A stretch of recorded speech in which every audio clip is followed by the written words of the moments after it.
with she, her pronouns. I am an RA in Tec de Monterrey, in Campus Monterrey. I'm 19 years old. I'm studying my third semester in the career of industrial physics. And here I let you where you can contact me if you have further doubts or you just want like to review the presentation for later. So we begin. I'm pretty sure, like before I start, I would like to make sure like everyone is kind of familiar with the game.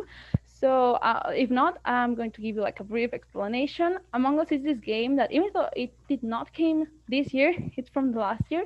It gained a lot of popularity during the pandemic because it was like this nice way of getting in contact with other people and just playing along. In the game you're in a spaceship and the mission is like to go get home, but there are some people that are called the imposters that get in the ship. I imagine a lot like the movie of Alien, kind of a similar situation in which you don't know who is the bad guy there, and the bad guys have sabotaged like the whole ship, and you have to go and fix some things in order to get home safely. The game I think is very interesting. I think it's very addictive too because you start playing it and then you cannot stop. It happened to me. At the beginning I didn't understood how it worked, but once you get to know it, I think it is pretty neat. And besides, you get to communicate with other people, so I think it's also nice for the situation that we're living in. In the game, we have these maps. And in the presentation, I'm going to be doing analogies between real life and the game. So, in the game, you have two ways of playing. You can play as a guest or as a host. As real life, you are the host of your own life, but you are the guest in someone else's life. So you have this duality in which you can play both in both ways. And for example, the thing you get to choose when you're host, as in real life, is for example the map you're playing in. In Among Us, we have three maps which are called the Skeld, Mira HQ, and Polus. And right now, I'm gonna give you a poll about which is your favorite map. And in case you haven't played it, don't worry, there's an option that says I haven't played the game. But I would like to begin with that.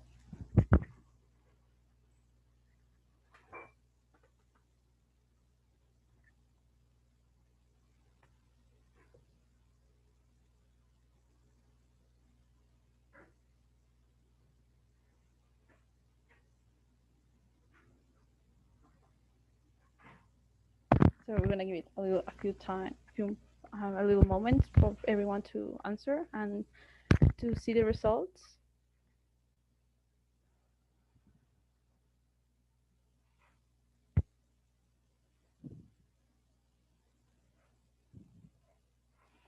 In the meantime, I'm gonna say that I like the scale better because I think it's like the map that is for default in the game, and as in real life, we all get to live in a certain place or an environment. For example, I'm going to put the example of my high school. When I finished high school, I already mastered like that map completely. I already know the shortcuts. Oh, most of you don't play Among Us. I'm quite concerned now, but okay. The second most answered question is the scaled, which is the kind of default map, and a few people answered the other ones. I don't know about the other maps. I have never played in them because of the situation. Um, I was in high school. I already mastered that map. I already knew all the shortcuts, the building names, the classrooms, how to go to each place, and the fastest way to get there. But then I had to move to college, and everything was new again. I was so lost the first week, and I think it's a situation all of us can relate in. I in the game you have a map, and you can click it. It's for example here, and I remember that the first time I began playing, I was clicking on the map continuously because I didn't know how to go anywhere. And it was like that in real life too. I had my map when I started going into college in order to know which way the cafeteria was and so. But once you get to grow in that environment, you get more comfortable in and more used to the place. For example, I'm pretty sure we as arrays, or most of us as arrays, get to a situation as well with the buildings. This is my third semester as an array. The last one was my first, and I had a short experience to live it like physically. But I was from a building, and I get transferred to be an array in another building. And it happened exactly the same. I had already grown into that first environment. I already knew my room. I already knew where my friends' rooms were. I already knew the kitchen, like its spots, its special spots, and stuff. And then I had to move into another community, into another building, and it was like resetting and starting from zero all over again. I had to learn the ways to the kitchen. I had to memorize where my room was. The first week, it's kind of always of a mess. But as you spend more time there, as you live more in there, you get more used to it. And I think we can relate among us to it. Another thing that you get to choose in the game is how many missions you're going to be playing with. And for example, in real life, I'm pretty sure most of us can relate, if not all, but we are all like basically students. That's like our first role. And then we choose, that's our first mission. That's our main task we have to accomplish. We all want to graduate. And then secondly, we are erased. So it's like we added another mission. We increased the difficulty of graduating and accomplishing all of those missions. But we can add little tasks to it. First, for example, social tasks. Maybe besides being an RA and besides being a student, I'm a friend. I have certain responsibilities as a friend, even though they're not like explicitly stated. You know, we have to do certain things as friends. We get to spend time with them, we listen to them. And we also have these other tasks, for example, extracurricular classes. I'm a student, I'm an RA, I'm a friend, but maybe I am also in the debate team, or I go to soccer. Those are like these little tasks we keep adding to our daily lives, which it may seem that it makes our main task to graduate more difficult, but I think it really enriches it. Secondly, in the game, you get to choose your avatar and how are you going to be seen by others. For example, that's my main avatar there. I like playing with red and a cherry on my head because I think it matches, and I like to have the cherry on top. I think it's neat. And we get to choose which hat we wear, which skin, the color of our body. But I don't know if it's the case. I would like to ask you, for those who have played, under which conditions do you choose the color you're playing with? I choose red because my pseudonym, the name I play with, it's girl in red, so it matches with my name. That's why I choose red. Otherwise, I wouldn't choose like other color. But there are many reasons we can choose a color. Maybe it reflects your humor that day.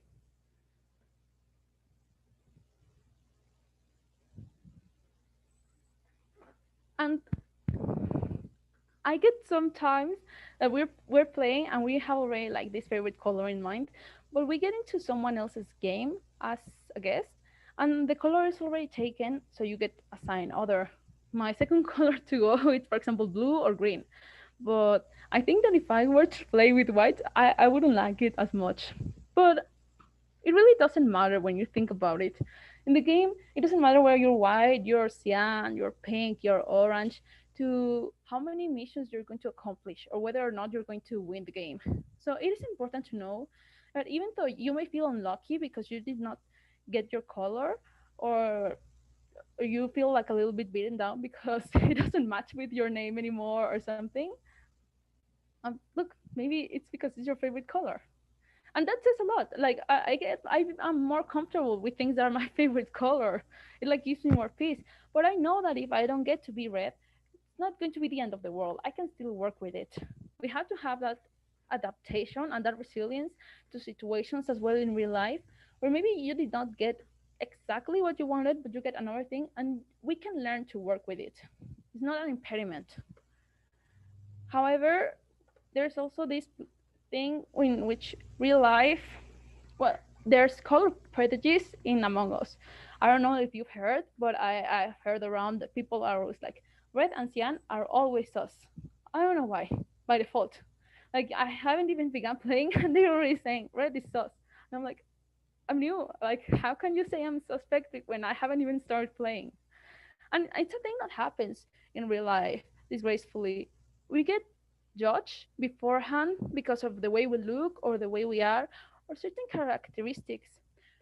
But I think that if one thing we can learn from Among Us, and it should be reflected in real life, even though it's not yet, it's that despite the way you look, the skin you choose, your hat, your pet, that does not determine your future. That should not have to determine how far you're gonna make it or the impediments you're going to be imposed. That does not mean if you're red, it does not mean you're the imposter automatically or you're going to win a game. It doesn't have anything to do with it.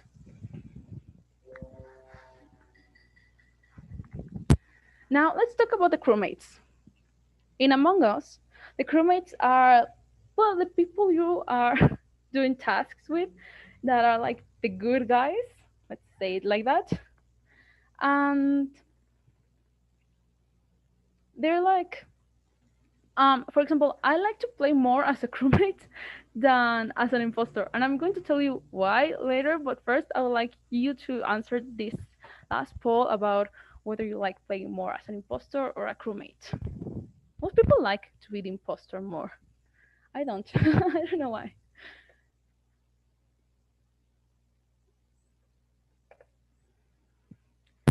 And it's true, crewmates and imposters have different tasks, but mainly it's kind of the same. They have still things to do. So, for example, my sister loves playing as imposter. She likes like that thrill that gives you being catched. And I don't like it because I feel bad. I don't like killing people. It sounds very lame, but I don't like going around killing people. I feel bad when they kill me, so I don't like killing other persons. I like being more crewmate. But it's okay if you like being imposter. It doesn't mean anything. It's just a preference. Yes, you do like more being an imposter, but like for one vote. I didn't think many people would like to be a crewmate as well, so I'm surprised. So in real life, who are these crewmates? These crewmates are people who are going to be there and are going to help you get your tasks done. They may be your friends, your family, teachers, mentors, partners, schoolmates. It doesn't have to be an specific person. It can be like this whole entity. For example, um if I think about teachers, maybe I'm not talking about one teacher, but like the whole concept of teachers that are there to motivate me, to teach me things, to help me grow into becoming a better person. And for example, crewmates are very important in real life. We as RAs know it, especially because the thing about crewmates is that it has to do with teamwork. That's crucial for the game because sometimes the imposter sabotages us and there's no way we can survive if it's not by teamwork. For example, in this mission, you need two people in order to stop the reactor from melting down. And it's a situation that, even though it may not literally happen in real life, there are some situations that may be too big for us to hold with our own hands. We need to learn to trust other people and that other people are going to be there for us and are going to help us. As a race, we are a team, and I know I trust my team wholeheartedly, and I know they can have my back, and I hope they know that I have theirs, that we are not alone in this. It's not one solely person responsibility for a whole event to go right, and if something goes wrong, it is not a person whole responsibility that the whole thing went down. It's about distributing responsibilities, trusting each other, and knowing we can count on us to push each other, to lift each other, to give a hand, and not to be alone.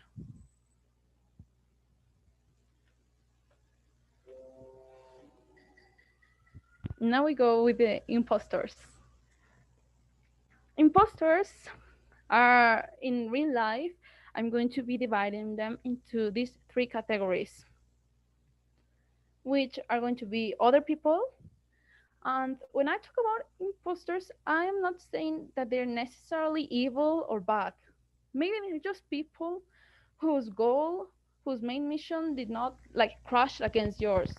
But that does not mean that they did it on purpose or they did it with an evil intention.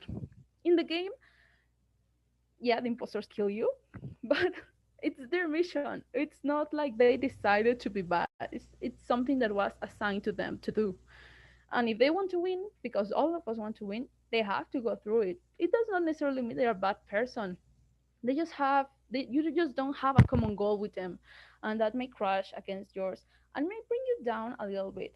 For example, when we are, I don't know, in an interview for a job, and there's just one spot in the job, if your imposters are going to be all the other people who are going to be doing the same interview as you.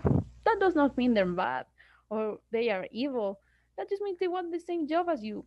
It's true that you cannot coexist in a universe where both of you get what you want because there's just one spot, but it's okay. We just have to learn to take it and not let that bring us down.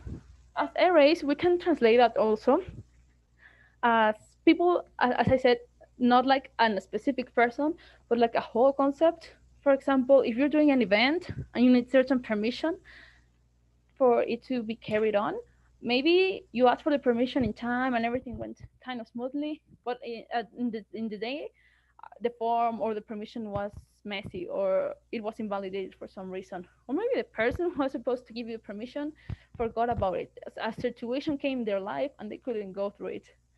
And is that going to bring your whole event down? No, you can find other ways to go through it, and you're not going to hate that person and despise them and be like, oh, they're super evil. They did not give me my permission, because maybe it was not their fault. Maybe it was just a certain situation and other people could not control that affected you, but that should not bring you down immediately. We have to find like this way to turn the situation around, and maybe next time, maybe next year, we'll ask for the permission a week before, or maybe we are gonna ask someone else. But we can find solutions to that. The other imposter, I think, in real life are the circumstances. These are things that are out of our hands, that they don't go through as we planned, and they just happen, and we cannot do nothing about it except adapt and evolve and grow into them. And what better example than what we're living now? This is my first Wakuho, but I'm pretty sure that none of you planned that this Wakuho was going to be virtual. Like, you never had this expectation. You never said, oh my God, next year we're going to be in a pandemic and then we're going to have to do this online. You didn't plan that. But it happened. It happened. We have coronavirus, we have a pandemic going on. That did not stop the event to going. We just need to adapt it into this new format, and we are able to live it in a virtual way, but we are living it. And it's a circumstance out of our hands. We cannot control it, but we can do something about it for not to not let it bring us down.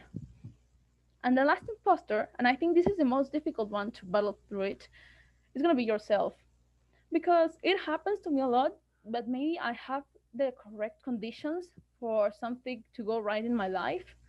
I have everything like in place, and the thing does not go as I planned, but because of me, because I didn't trust myself enough, because I thought I could not do it, because I was my own imposter, I was my own saboteur.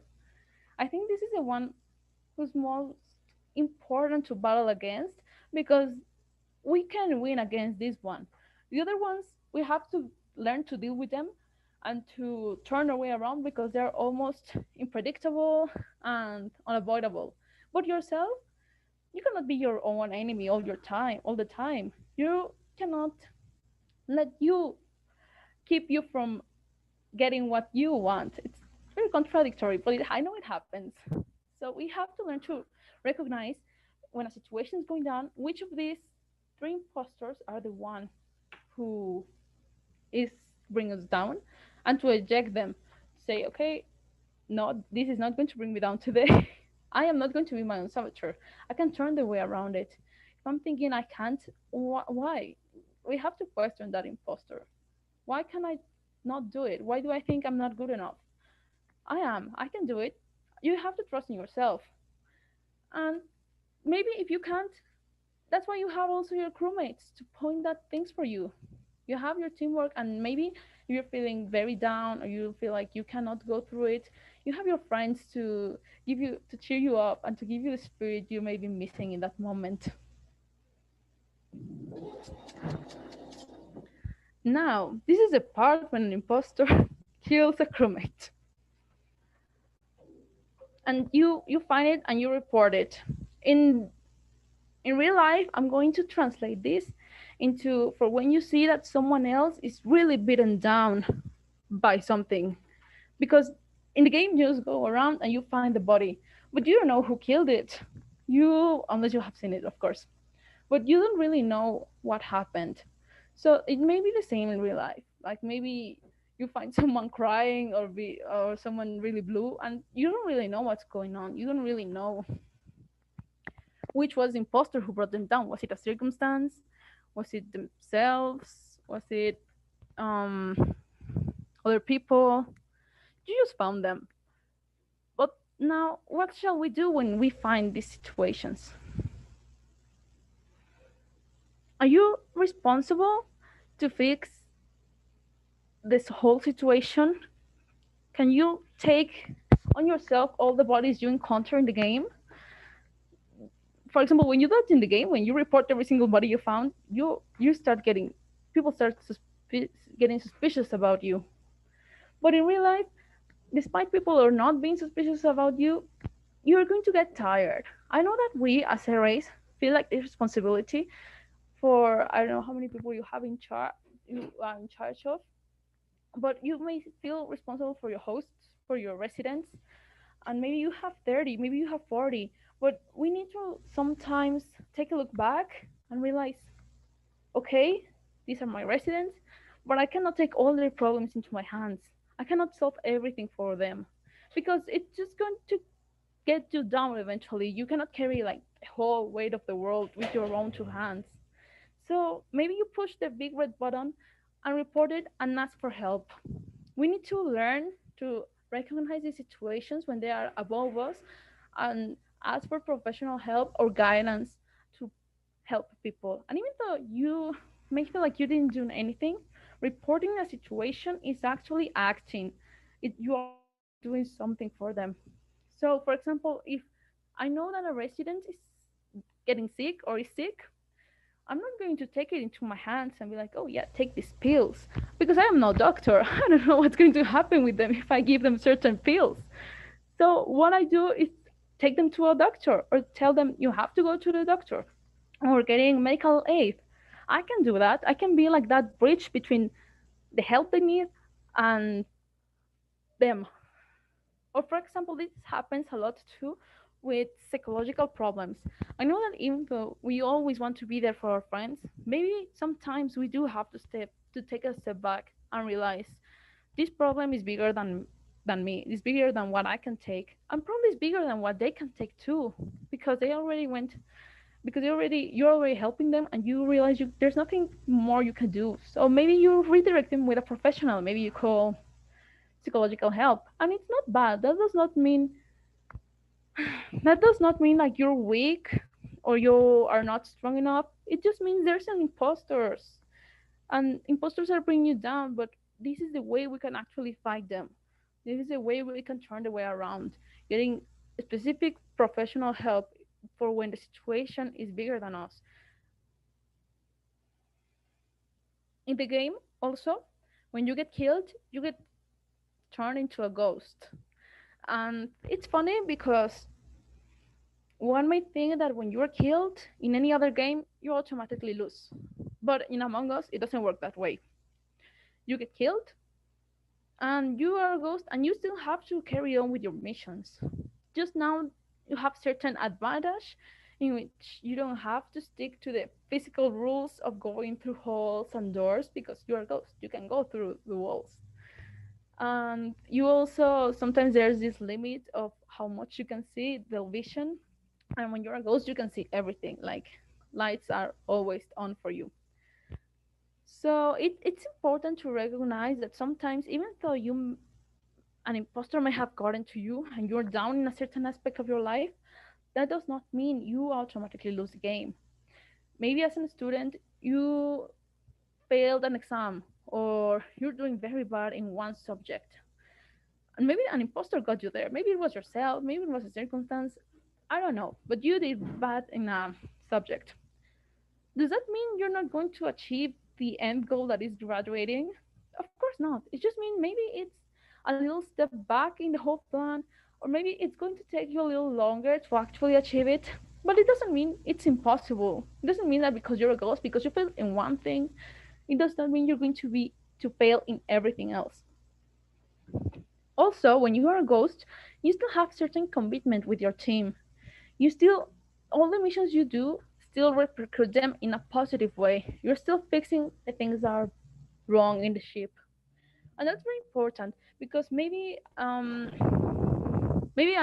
are planning an event as a race, and maybe get enough I couldn't get, I don't know, the media attention as I wanted, or maybe I forgot to do part of my job and we are like lacking or deficient in that part. Does that mean like the whole event is going down?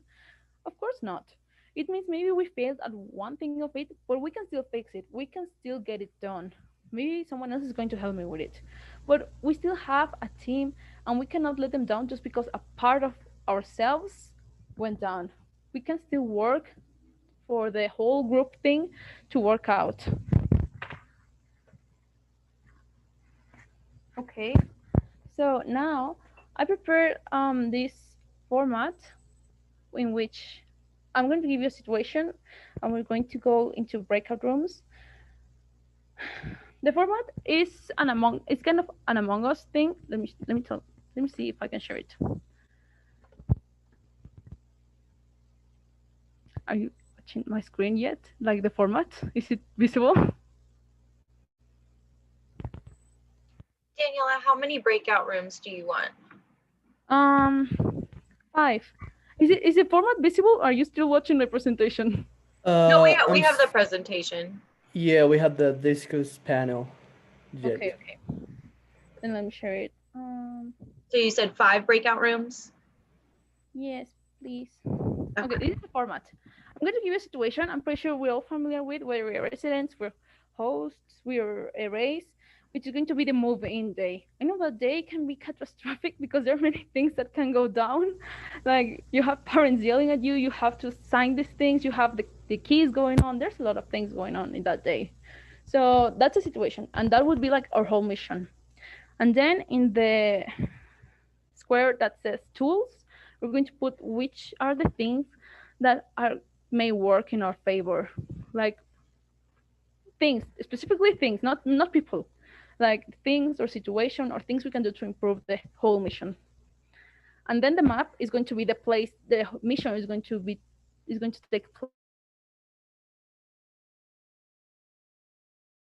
And then we have to put in crewmates the people who are going to help us get this thing done. Who are going to be our allies? Who's going to be our team? It's very important in crewmates to put also the tasks each person or each group of persons are going to be dealing with. And as I said earlier, crewmates does not mean so always a specific person. You don't have to put like Juan. You can put security, like the whole body of it, you know? And in imposters, they can be you have to put people who may bring you down, situations, certain scenarios that may go that they will not be as you planned. Like what things can happen that you say this if this happens is going to ruin my day. Which situations are those? How can we prevent them? And in the end, I put an extra comment section for because when you play the game, as you gain experience, you know certain secrets to the game, certain little things, like maybe you do certain mission first. But what I'm trying to say is that experience gives you knowledge. Maybe you have already gone through this moving day 3 times, and you already know what to do, or certain experiences in the past that may seem helpful in the future. This extra comment session is for that part, for when you can say, okay, this helped me in the past, this may help me in the future.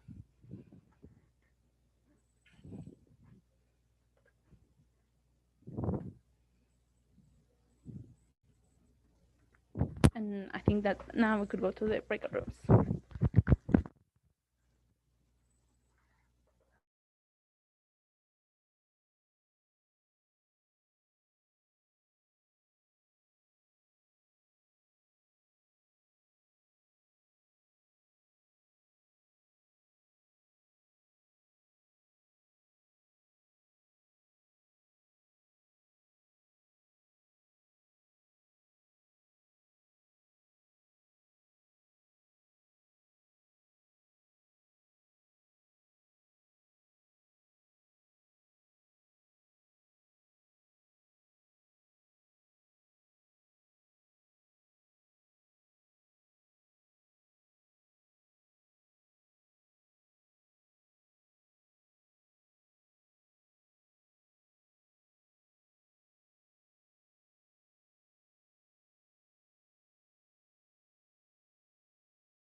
Riley, Hello. I may have screwed up, and I Okay. forgot to give you the format before sending them to the breakout rooms. Oh, that's okay. Do you want to just have them? Do you want to just have them discuss it? Um, it's okay if I give them the format at the end. It doesn't matter, right? What was that? I'm sorry. You, it, okay, yeah, okay. Oh my god, I can't believe I forgot to do that. You're okay. No worries. They can discuss it. It's totally good. Okay, I'm back. Hello, Danny. I'm Jose. Real quick, can you send me like a pic of the format, or I just make it like Sure. yeah. No worries, Danny. It's all good. It's all good. Yeah, as you said, this kind of things happen, so don't worry. You did Totally great. fine. Yeah. Danny, do you have like do you have a list of all the topics they need to cover? And oh, perfect. Look at that. Okay. Oh, okay. So everyone should have that now. Yeah, I will share It's too. all like to the whole breakout rooms. Yeah, so it should be able to broadcast for everyone. If not, I will send it really quick. Just give me a second. You're Okay. fine. Don't worry. I ship. Then we will.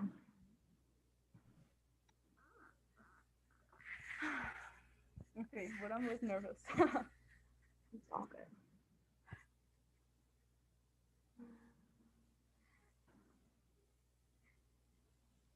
Okay.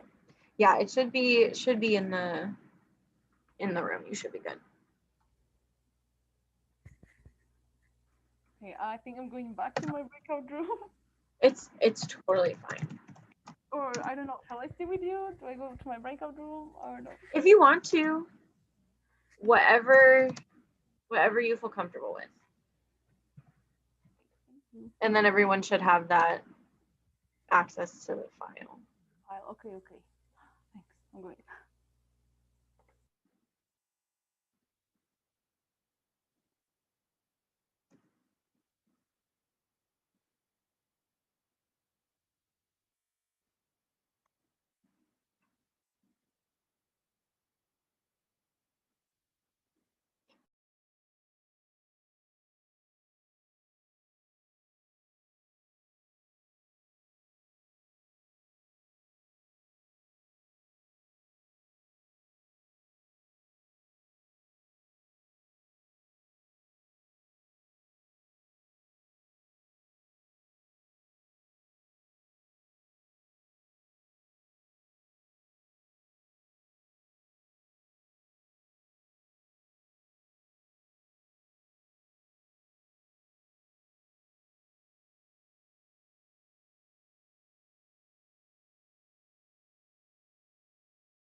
Hi, they're in breakout rooms right now, so I don't know if you want to join. They're about to come back in. Okay, sorry. It's okay. I can go if you want to Yeah, join me. they're only going to be in there for like one more minute anyway. Oh yeah, no, okay. So I Yeah, so can wait. you could just hang out. No, no, no, it's okay. Okay, thank you. Thank you.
Okay, so I think that most of us are back now. I don't know if people are missing. I think it's everyone now. Everyone is back. We lost some people, but I think there are some advisors that are hopping back and forth, but everyone is back. Okay, okay, thanks. Um, well, this is we have reached like the finishing point, the conclusion. Um, I would like to say that while Among Us may seem just like a game, and maybe all of us have been playing it so far, like without thinking about this double meaning, some things may happen in real life. And it because it is a game. Sometimes we gain certain confidence or certain control in it. Like you know that even though you may get killed, you're going to keep continue doing your tasks, or you know that you can control certain things, as how many guests are going to be in your game. But and it may seem a little frightening that in real life you don't get to control as much as you would like. You're never going to know how many people are going to be passing through your life, how many crewmates you're going to have, or how many imposters. The game has a limit of 3 imposters, but maybe your life you're going to be facing 5, 10 at the same time, and it's okay. Sometimes it's okay to know that you don't have the whole control of what the situations are going to be around you, but it's also important to know that you're going to have the tools, the people who help you to overcome them, to beat the imposters that there are. If we learn to identify each thing in our life, like which role do they have, they are an imposter, they're a crewmate, they can help me, they can't, then maybe our life, we can navigate through our life a little bit easier. And when and lastly, I made this Discord chat in order, and there's this QR if you want to keep in touch among us. See what I did there with the words. And maybe after the presentation, if you have nothing to do, maybe we can play, or we can catch ideas on the chat. I don't know. I did it without purpose to keep in touch, people. Also, I'm going to send you, because I don't know if you noticed that I forgot to send you the format, but I'm going to be sharing it with you again so you can have the format of the Among Us So you can keep them like forever. Maybe in another situation in your life it may help you, maybe not, but I'm gonna send you. I think it's already sent. And yeah, we have some questions. We have time for questions.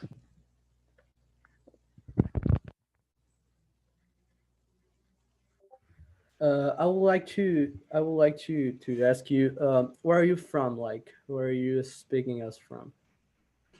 I'm from Mexico State in Mexico. Oh, the capital. Vivan las quesadillas. Nice.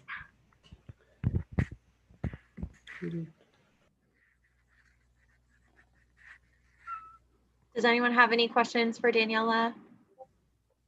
Yes, I would like to ask you, why did you choose this topic, Among Us? Why and how do you relate it? Like, how did you come to the idea to relate like the game with the life inside, with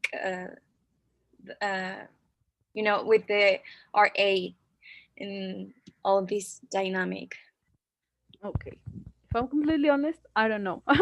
I knew like I liked to play the game, and I knew I had to choose like a topic, and it was like an epiphany. I swear I had it like in a dream. I was like, because I had this dream in which I was playing Among Us, like it was very real to me, and I started like reflecting upon it, like, okay, maybe I'm not going to be chased by an alien who wants to murder me, but how does this translate to my real life? Like, how how could Among Us reflect situations? Because there's some things that are not obvious, but we have some tasks to do in real life. So I started like aiming it from there, and then like doing these analogies. Okay. Nice, thank you.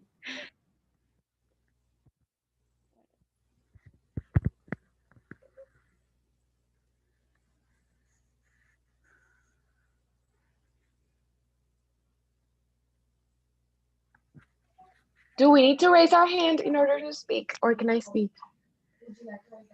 You can go ahead.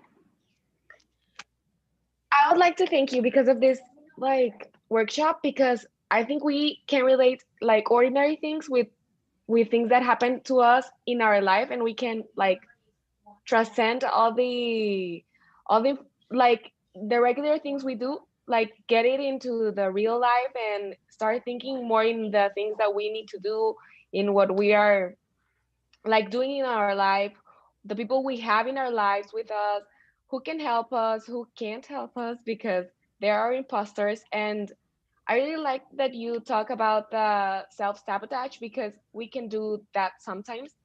And I don't know, that's what I wanted to say. Thank you. Yeah, I also want to congratulate you because personally I'm a huge fan of the video games, like in general, and I love the way you translated like something so simple into a real situation, like almost you say from out of nowhere. And since I'm a very like visual person, I want to thank you especially because all of these cutouts that you made from the video game, they were pretty cool. And personally, I know the work it involves making them, like cutting out, pasting, copying, and imagining it. So yeah, uh, thanks for making this such a quality presentation. Thank you.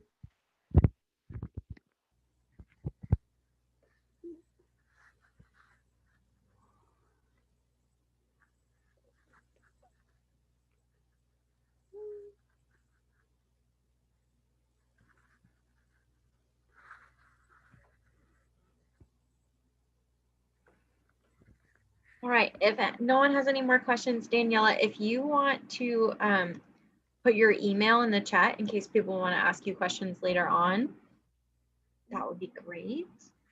Yeah.